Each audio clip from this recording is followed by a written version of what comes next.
মা, আমা, মা। এতি বাবা, ডাকতো কেন? তোর ঠাকুমা কোথায় রে?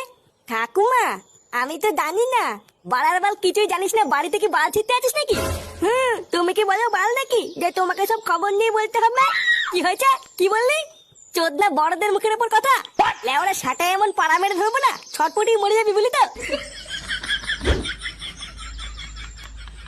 এই তুই সাত সকাল বলে কোথায় গা মারাতে গেছিস রে?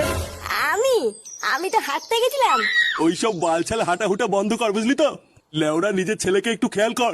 যত সব বালছাল ছেলে পেলেদের সাথে মেশা শুরু করেছে। এ, আমি যদি ওকে দেখবো তাহলে তুমি সারাদিন বাড়িতে বসে বসে কি বাল করবা? ওর জন্য কি আমি সকালবেলা একটু হাঁটতেও যেতে পারবো না নাকি? কি বললি? যত বড় মুখ নয় তত বড় কথা। বাড়া যদি হাঁটতেই যেতে হয় তাহলে কাল থেকে ওকে সাথে নিয়ে যাবি, না হলে আর কাল থেকে হাঁটতে যাবি না। কথাটা যেন মাথায় থাকে। আর ভিড় বাড়া, একটু হাঁটতে গিয়েও শান্তি নেই। এখন আবার এই বাড়ার বালটাকেও সাথে নিয়ে যেতে হবে।